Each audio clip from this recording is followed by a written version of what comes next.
Hey guys, what's up? I'm back again with another video.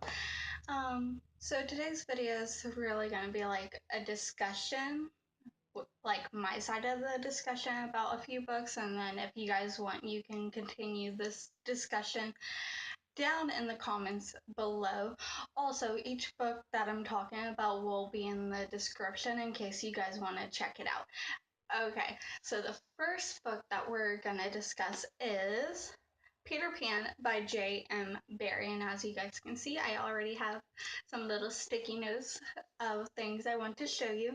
So this copy of the book, and I'm saying like this copy because I don't know how like other copies are, has two stories. It has the story of Peter and Wendy, and then basically the start of Peter Pan, like how he became who he is, so forth, so forth.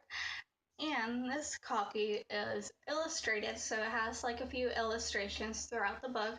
So this is like the little title page for Peter and Wendy, which I think is wonderful. And then the next illustration, and I don't know if you guys remember, but in the movie, when the kids fly away, like Mrs. Darling and Mr. Darling are just so upset, and you know.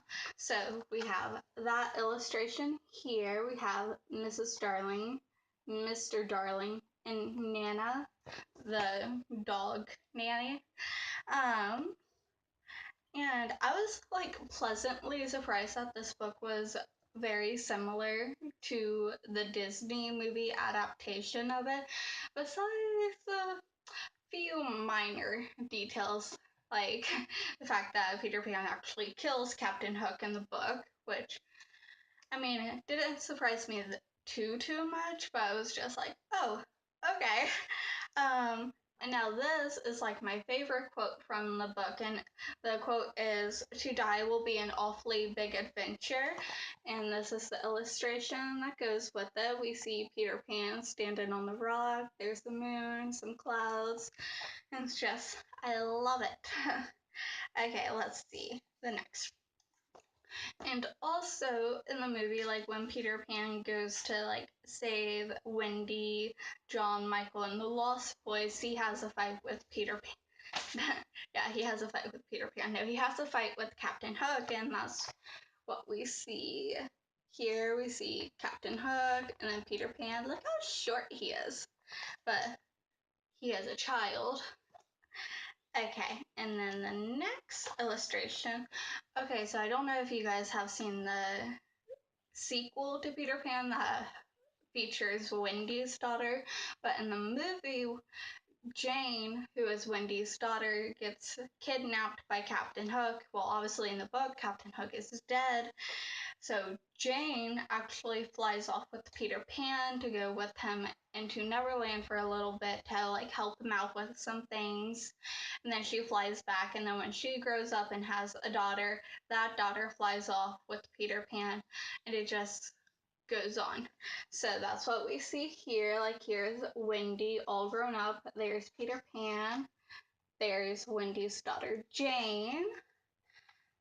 And then, as I said before, like this copy has two different stories in it. So this is the title page for the second book, and it's Peter Pan in Kensington Gardens.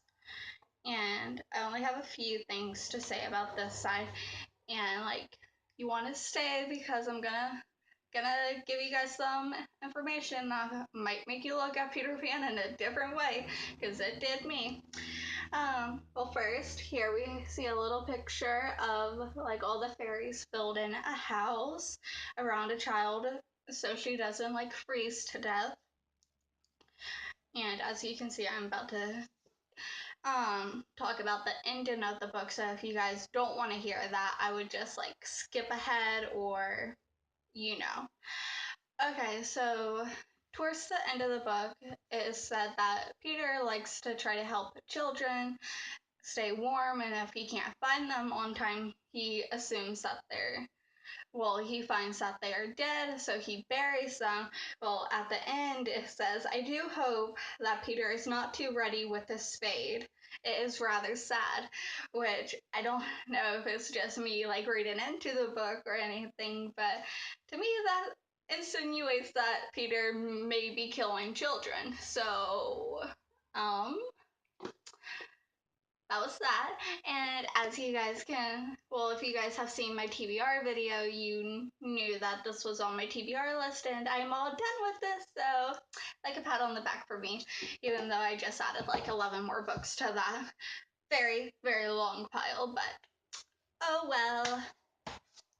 Okay, so the next book is a book about poetry, and I don't have a lot of books about poetry because I mostly like read that like on my phone and everything. So this is like my only book of poetry I think I own currently, even though I want a few others. And this, it looks like a little cassette tape, and it's Stuff I've Been Feeling Lately by Alicia Cook. And if you guys know about cassette tapes, you know that there's a side A with stuff on it, and then you flip it over and there's a side B with stuff on it. So that's how this is set up. Like we have side A, the poems, and it just like all the poems are labeled as like tracks. And a thing I really enjoyed about this was the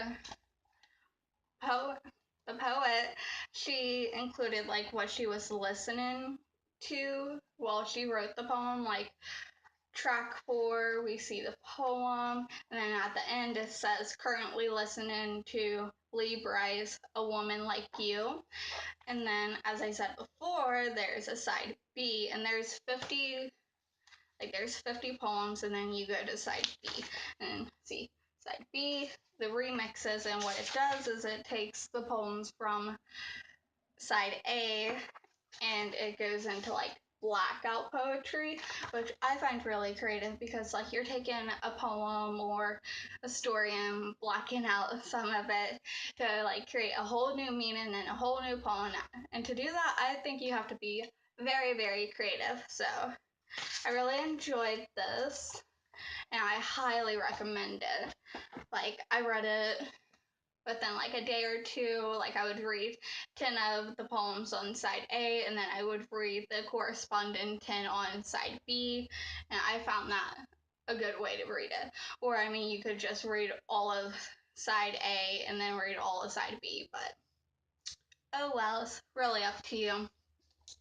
Okay, so this is another book that I had on my TBR list, but I'm done with it. And that is The One Memory of Flora Banks by Emily Barr.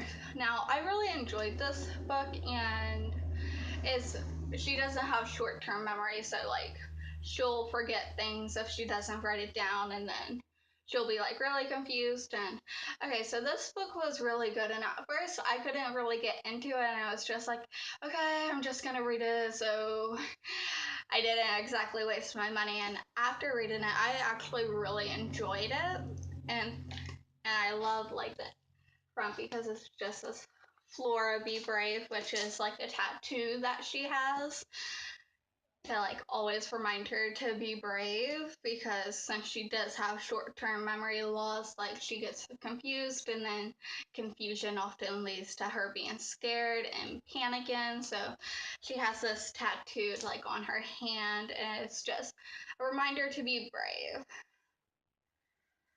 Okay, so the last book that we're going to discuss was actually a gift from my friend, who is also the co-owner of this channel. So you guys should really check out her videos because they're awesome. And no, I'm not just saying that because I'm her friend or also the owner of this channel, but they are really awesome.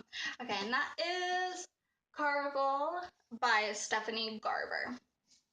Now, she got me this book because I was stressing about a test, and this was just like, here's a book, quit stressing, you're gonna do fine. And like I really appreciate it, even though it ended in a cliffhanger and I was highly upset. So like, Stephanie Garber, you have to give me the second book, like please.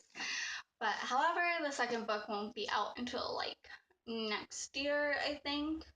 Okay, so this book I'm gonna just read to you guys just a quick little part here. I'm not going to read the full synopsis. It says, this book is about a legendary competition, a mesmerizing romance, and an unbreakable bond between two sisters. And I think that like really sums up this book very nicely.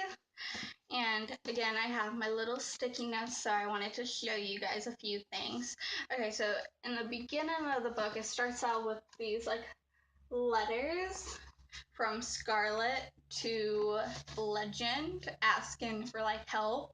And I just really like when books include other things besides just like the written text.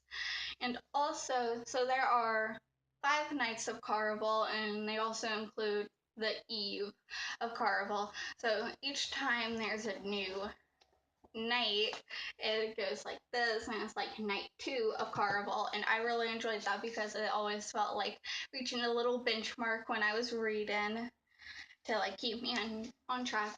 And I really love this book, and like if you haven't read it, you have to go out and read it. It's awesome.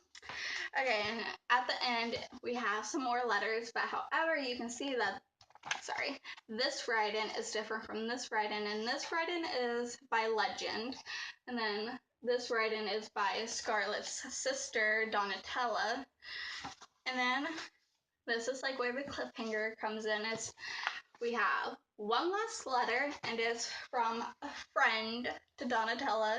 And I think the second book is gonna be from like Donatella's point of view, which I think is gonna be interesting. Correct me if I'm wrong, like down in the comments below. Okay, so that was just like a really brief discussion of all these books that I really enjoyed, and I think you guys would enjoy. So you should most definitely check them out. And also, since I got done with Peter Pan, I wanted to pick up another book, and that is, drum roll please,